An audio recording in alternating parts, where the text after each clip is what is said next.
Summer in Denali, 1958, with a great big fat snowpack. Okay, we're all looking forward. I'll sit down and be quiet and listen to you, and we all will. Well, sometimes when John Neekon shows travelogue, he says, well, it's been a few years, so things may have changed a little bit. I was there in 1958. If you do the math from now back to then, it's been a few years. Yeah, but not a whole lot of change. They've added a few campgrounds. There were 2 when I was up there. And now I think there are 4, possibly 5. And the parks were established as their philosophy evolved, partly to retain samples of America the way it once was.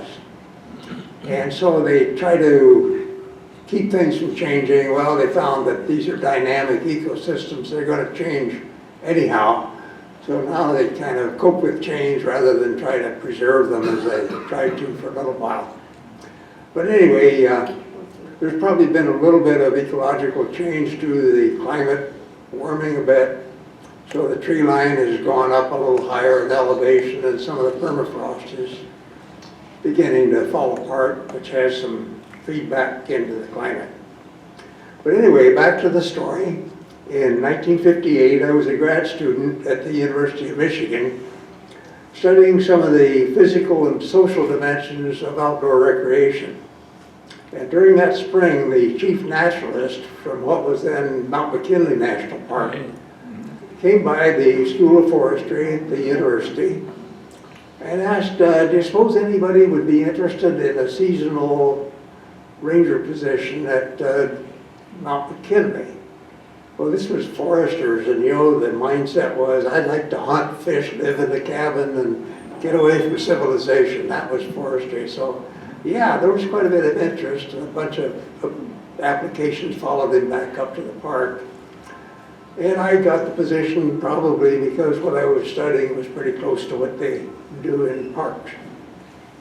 I didn't know till later in the summer that these are normally political appointments. And one of my professors early on said, well, if you want to work for the Park Service, cultivate a congressman, because you got to have political pull to get into these things. Well, because they were filling a position at the last minute, I got a position without being political. And if I had applied without that, I'd have never been accepted. Well, in 1916, the name was changed to Denali, which was the native name for the high one. And so I'll use that for the rest of the talk, even though it was Mount McKinley when I was back there. In May, when my application was accepted, I was told, well, by May 15th, get a food order in for all the food you're going to need for the month of June, because you're going to be preparing your own meals. And they didn't give me a list. They just said, well, if you order something they don't have, they'll substitute, no problem. So I drove from Michigan to Seattle and boarded an airplane. It was an old DC, well, it was a new DC-6. And it was a state-of-the-art airliner at the time. But the flight was delayed several times while they were working on an engine harness. And so the passengers all sort of gathered around the window at the concourse and were scraping at first and then beginning to get friendly and breaking the ice. So by the time we were actually in the airplane and flying, we were one big happy family. People said, hey, come over to this window and look out the window, see the glaciers. And they were spectacular as we went over southeast Alaska. And I assumed that as we went further north, we'd see more snow and ice, but not so. As we turned inland away from the rain shadow of the coastal range, there was very little snow. And when I got to Fairbanks, and this was June 6th, temperature was over 80 degrees. So not quite what I expected. I was in Fairbanks only a few hours before catching the train to south down to the park. And when I arrived that evening, they were having sort of a going away party for a couple of ladies that were leaving. And some of us newcomers were holding back a little bit, and somebody said, "Come on, have some of the refreshments before it gets dark." About September or something. Yeah. In Denali, I lived in a trailer, small but quite adequate. There were row-up trailers where some of the temporary people lived.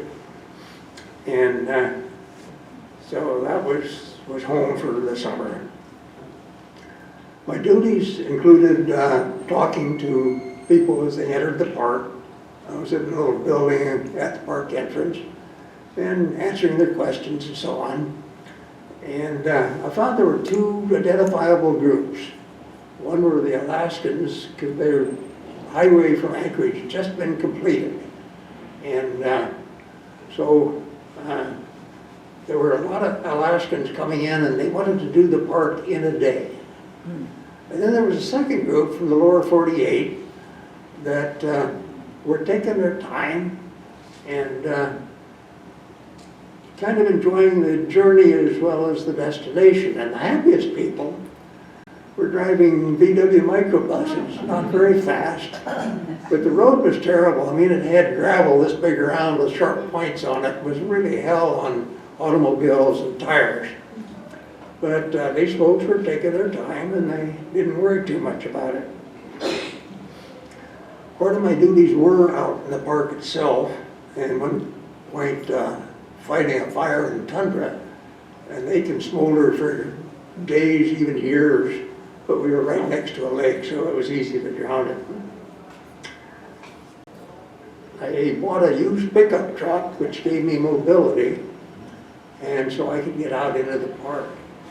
And as Michael was pointing out, very soon after that, they changed so you couldn't drive your own vehicle unless you were at one of the designated campgrounds. But I was lucky I had good mobility. And there are two campgrounds, one at Savage River, about 13 miles into the park, and another clear at the end of the road at Wonder Lake. So people were required to use buses, and fairly primitive at that time, but park visitation has increased, and so you got lots of buses now, bigger buses. This was taken in the fall, probably early September, when all of a sudden it becomes fall and you see there's a little bit of snow on the mountaintops. I was on a student budget, and the longest lens I could afford was 135 millimeters, more primitive than what I've shown here. But it was okay. I think they made it out of the glass out of a Coke bottle or something. It wasn't really high quality, but that's what I had. At Sable Pass, about 35 miles into the park, it's a good place to see bears. And here's a sow and a cub. And if you look at the door here, it's full of nails with the points outward to discourage bears from breaking in.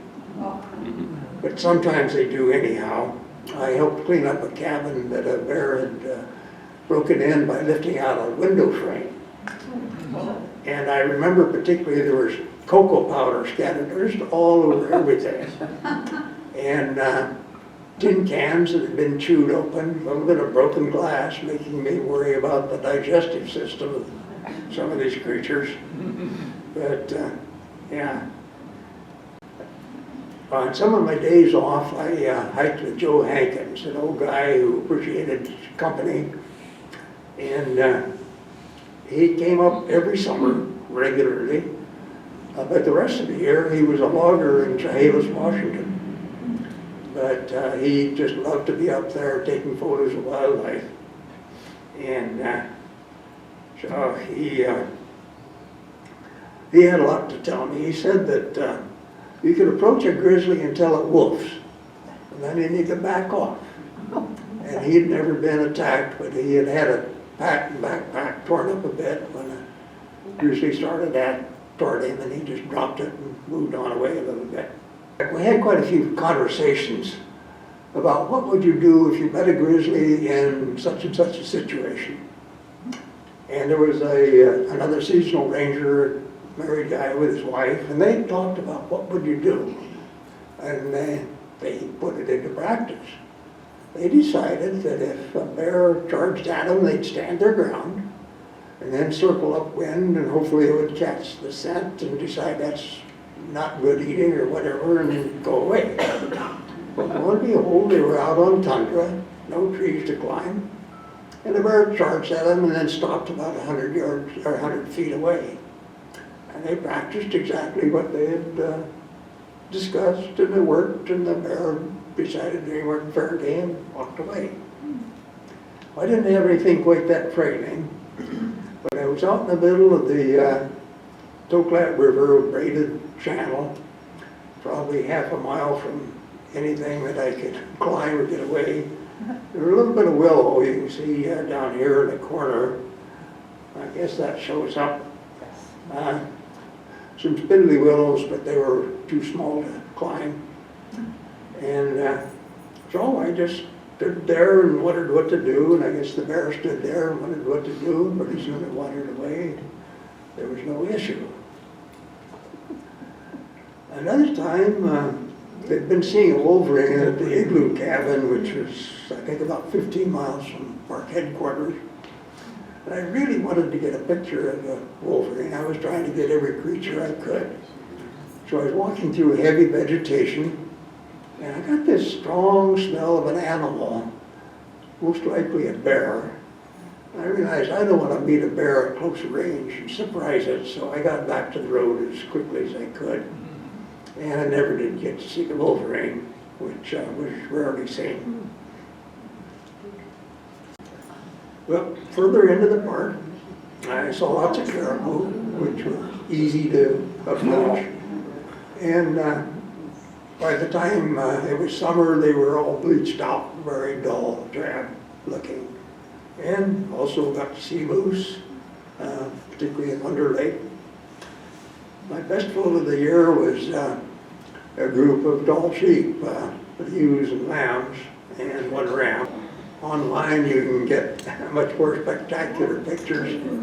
This one looks like it's been touched up, it just looks unreal. Yeah.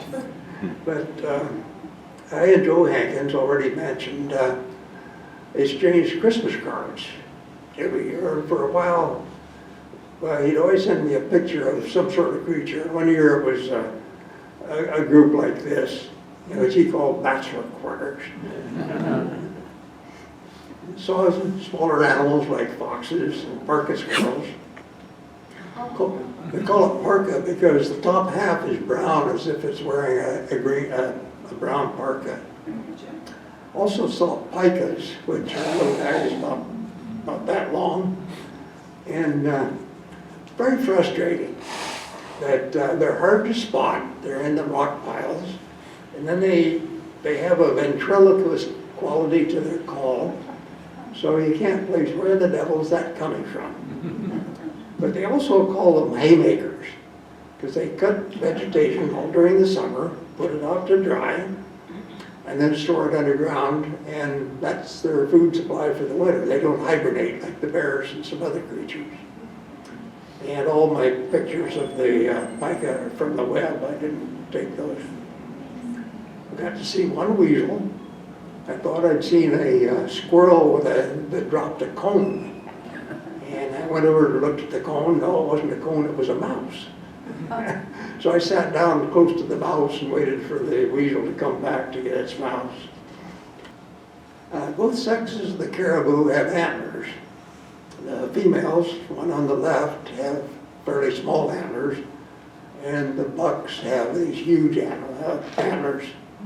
And it's interesting, during the rutting season, they just run themselves ragged competing for the females and use up a lot of the fat reserves they really ought to keep to get through the cold winters. But apparently, it makes more sense to get your genes into the next generation than it does to survive the winter. So there's pretty good mortality there. One of the attractions of the park is the dog sled demonstration. These were given by the two naturalists, seasonal naturalists, but they had to go home a couple of weeks earlier than I did. And so they wondered, gee, I wonder if anybody else would be willing to do that. And yeah, I'll do it. So I love dogs, and this was great. You'd hook 5 dogs to a sled, and then you'd drag them around, or they would drag around a quarter-mile track on a wheeled sled. And as you see here, the naturalist is standing on the brake trying to get it stopped, stirring up dust. But the dogs loved to run, and that was their really only chance to get out and run. So they would go around the track a second time, whether you wanted them to or not. And one time I tied the sled to a tree to keep them from taking off too early. But they got excited, started lunging, and they broke the back out of the sled. There's a kennel by each of the dog runs, not only at headquarters, but out at the patrol cabins. Mostly to maintain a tradition, they still have these dog sled runs all through the winter. Originally it was to take care of the wolf hunters, but the wolf hunters are now using airplanes. And so dog sled isn't a very good competition against an airplane. Justice Douglas was an ardent fan of wilderness and parks, and he was going to visit. He always liked to take a hike. And I had found a way down the steep bank to get across the Toklat River. And so I got to go along to scout out a hike for the Justice. And here's Chief Ranger going across part of the thing. And they assumed when we got back to the park headquarters that we'd be just sort of a soggy mess, because they'd been socked in with a drizzle just the whole weekend. But no, we were under nice blue skies the whole time. And what was going on, if you know any meteorology, the air was pouring over the Alaska range and compressing and warming, and so all the droplets were evaporated back into invisible water vapor, and we had blue sky. At Kantishna, just outside the park boundary, there was a mining claim, and the miners had left for the summer. They gave us permission to fan for gold on their claim. It was kind of nice because they'd bulldozed off all the overburden, so it was right down to the rocks where the gold accumulates. And a couple of my colleagues found some nice nuggets. All I did was find a little bit of dust, as you can see, in the skillet I was using as a pan. But there was a rustic camp just outside of the park boundary, Camp Kantishna, and it was run by 2 women who had been pilots, were still pilots, but during World War II, they'd ferried military aircraft back and forth. And I asked, gee, you know, it'd be nice if I could get a flight up toward the glaciers and stuff sometime during the summer. And they said, well, better do it tomorrow. We don't usually get weather this good. So next morning, they took a door off the airplane and gave me a heavy parka against the cold, and off we went. And we got some gorgeous pictures. These are some of the peaks near Denali, and Denali itself on the left. And coming off Denali is a number of glaciers, including the Muldrow, which used to be the main route for climbers going up to Denali. But a few years earlier, it made this sudden surge and just shattered everything. And you can look at the interglacial moraines where glaciers from 2 valleys are coming together. And here are some of the so-called seracs at the face of the glacier. And these are 30 feet tall or so. I mean, this is not where you want to go hiking. Celia Hunter, with whom I flew, you know, she'd been a hot shot pilot during World War II, and she was something of a cowgirl. And when she came back from our flight, she buzzed the camp. It's all 1-story cabins. And I could look up and see the roofs as we flew up. So she was pretty close to the ground. And some idiot had pitched a tent right at the end of the runway. And so she had to land a little bit further down. And we rolled clear to the end of a very short runway because she had to sacrifice part of it to keep from wiping out a tent, maybe the airplane. Well, I was looking at some of my pictures, really kind of proud of them, when Charlie Ott stepped up. Oh, what you got? Pictures? Yeah, well, let me see them. And he looked at a couple and he kind of scowled and walked away because I defiled a sacred place as far as he was concerned. And there was kind of that mentality that parks were to be places like original America, and there weren't any airplanes back there. So he kind of had a point. But Charlie was a maintenance man at the park, and he really used that as a opportunity to be in the park to take wildlife photography, which is really his main calling. And so it was kind of interesting. Well, now at Kentishna, at the end of the park, there's a state-run airport, and mostly small planes, Cessnas. And they give scenic flights, much as I had. And then further away at Talkeetna, about 150 miles from the park, there's another much larger airport. And they're flying people in with de Havilland Otter 12-place planes, pilot and 11 passengers.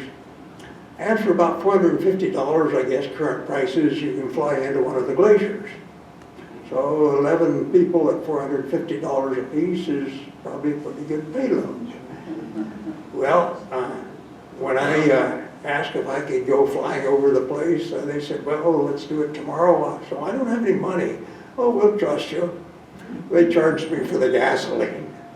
A little bit different from $450. These are some of the passengers on one of their flights. And I got to admit that it kind of bugged me a little bit to see several airplanes and a whole bunch of tourists out on the glacier. This was not a wild place. But I guess it's like everything else, we use elevators instead of stairs. We have freeways and automobiles instead of buggies and muddy roads. And so we've tried to take difficult things and make them easy, and this was just one more situation. Well, part of the park is permafrost, and the top layer thaws out each summer, but when it thaws, it's uneven, and so the tree roots are kind of tipped, and so you get what they call the drunken forest, where the trees are pushing one way or another. Well, the season changed very rapidly, so one day it's summer, the next day it's fall, and the Arctic birch is all turned bright red, and the willows are yellow, and the tops of the mountains are dusted with snow, and it really happens in a hurry. And they closed the road about mid-September, realizing, well, first real storm, and people won't be able to get in or out for the rest of the season. Well, as mentioned, the caribou were pretty drab for most of the summer, but in the fall they put on a nice chocolate brown with white trim. These are from the web, they're not mine. This was my home for a couple of days, and it was a good place to see moose, and often very close. As you see, easy to get good photos of them. And I had driven up to Wonder Lake in the middle of the night. Didn't even think about turning on the headlights because it was quite bright. As you see, the moon is over here.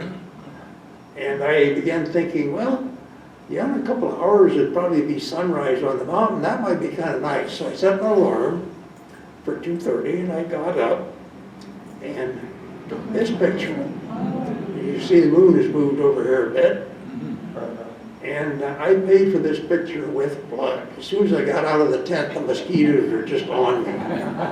And I couldn't swallow fast enough. But anyway, that's my story. And some of you, how many of you have been up to Denali?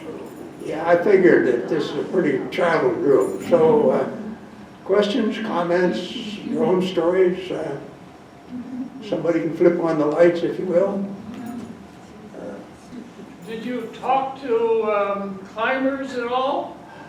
No, there was one young man came from Switzerland, and he wanted to climb Mount McKinley that day. Usually it was about 2 weeks just getting yourself to the mountain to begin to go up. He had been in Switzerland where they had fixed ropes, and that's the only would-be climber I met during the whole summer. They were a different crowd altogether.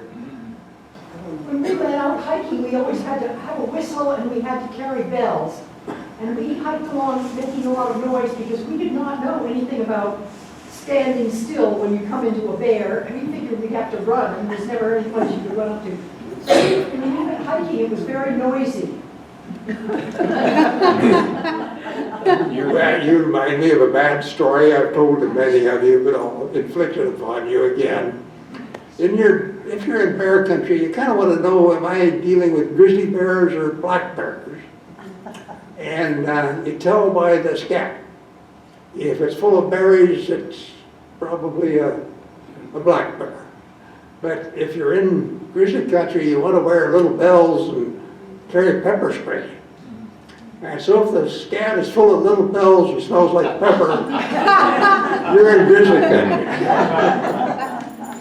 That's the grizzly diet, huh? I may be the only person in the room that has pulled their father out of a tree once he had been attacked by a grizzly. Oh my, that's He was very fortunate. We had been hunting moose up in Alaska about 100 miles from where you were located. And he had come up a hill to just walk up to where we were hunting. And he heard what he thought was maybe a moose standing up. And he looked up the hill, and about 25 yards ahead of him was a grizzly standing up on its back legs and looking at him. The grizzly dropped down on all fours and ran right at him. My dad jumped to the side. Now, it's important to know that up there the trees aren't very big. But Dad had worked for the telephone company, climbing telephone poles. He jumped, the bear went right past him. He jumped up and grabbed a branch, got up in the tree, and he was there, but the grizzly came back and was just tearing up the brush underneath him. He had missed him. And so he kept reaching up, trying to get to my father. And at one point, my father was on a limb that broke. And the bear grabbed him through the leg. And he knew that it had happened, that he was going to die. And he doesn't know how he lit, whether it was knees first, head first, whatever. But he lit right on top of the bear. The bear got up and ran off. It had knocked the wind out of the bear. Dad climbed back up the tree. And he tied himself up there because the bear had ripped down through his leg. When he got up there, he realized that if he was just quiet for a period of time, that the bear eventually went off. He thought the bear was lying out there just waiting for him to come down. So he waited about another half an hour, and he called out. By sheer luck, 200 yards away, my two brothers and I heard him call. We went over there. He was still up in the tree. I told my older brother, "You've got a camera, take a picture of him."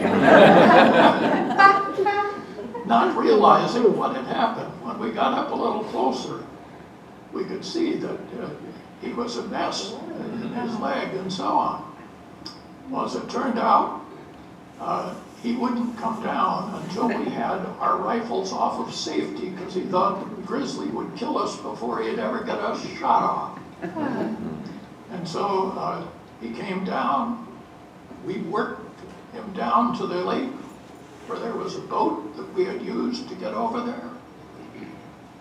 Rode him back to the cabin that we were in. We were there for a week. But at the other end of the lake, there was a pilot with some other hunters. I rode down the lake, told them what happened. They got in their plane, came up and picked up Dad, and he was flying out before I ever got back to the cabin. But he survived, and for the rest of his life, on the golf course, he was known as Grizz. Great story. Thank you. Well, I don't expect anybody to top that. Does anybody else have comments? Judy had one and then, Judy next, and then I'll get to you. I grew up in Seattle from the, I think I was here probably at 6 years of age, and we lived in Lake Forest Park. And one of my neighbors was a woman named Honor Bucknell, and she became, and we did things together. She was an outdoor person such as me, and we did folk dancing, and I took her to Meany, which was a mountaineer's lodge, and so forth.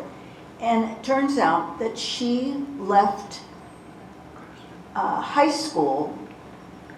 She didn't graduate from high school and went up to Alaska and ended up being the third woman up Mount McKinley. And she told me that she practiced for that by carrying bags of dog food on her back so that she would get strong enough. And I don't remember anything else about it, but, and Honor's still living, I believe. So all the bear stories so far have had happy endings, and I'll tell you one that didn't. Well, from our church in Anchorage, St. Mary's, no fewer than 3 people have been killed by grizzly bears. They, 2 were a young couple that decided to go up to the North Slope and hike. They did everything right, putting all their goods and way up in a tree and so on. But let's call him, her, a rogue grizzly attacked them in their tent at night. The second story is a woman who was stalwart of the church. Her family actually gave the land to St. Mary's, a large tract of land in Anchorage. But she was a senior who was cross-country skiing very late in life. And she happened to go down a trail which had bear kill on each side. She didn't know it was espied by a grizzly as his kill, and she was killed. So that's 3 people from one parish church in Anchorage that had a bad grizzly experience. Gotta respect them. I've never seen a live one. I've seen a stuffed one. They're just astonishingly huge.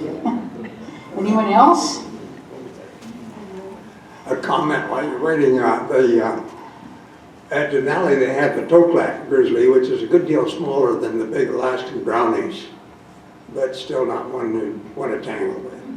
No. We got one more comment here. I just wanted to ask Al what his dreams were while he was living there. What he was dreaming? What dreams did you have? I don't remember. Maybe young women or something like that. Considering his age, okay, I'm coming back. Yeah, Al, I take it your job involved talking to a lot of tourists. Did you have any relationships that lasted with any of them that you met during the summer? No, it didn't. And the interactions were very short. You know, they wanted information. I was interested in what they were seeing, and so I did a little bit of survey research where I had a form that listed all the species they might see and asked them to check off what they saw and give me the form back. They wouldn't give me the form back. That became kind of important to them, so that was interesting. I did have pretty good interaction with Joe Hankins, and he became sort of an institution up there. Corny. I'll tell you another story about being in Alaska. We were camping, and there was a big dumpster not far away from where we were camping, and there was one of the smaller bears, and the smaller bear was in the dumpster, and we were kind of about maybe as far as I am from you, and the bear, somebody would throw a rock. There was a kid throwing a rock, and the bear would get up from the dumpster, look all around, and everything was quiet, and then the bear would go down into the dumpster, and you could hear all this noise, and then the bear would, somebody would throw a rock again, and the bear would come up. That night, and we were in a tent right next to our friends, and I thought that this friend was awfully active at night. I kept feeling this sort of brushing against the side of the tent, and I thought it was our neighbors. And it turned out there was a bear wandering around the tent. He did not attack us, we were fine, but I was feeling a bear that was going through the campground.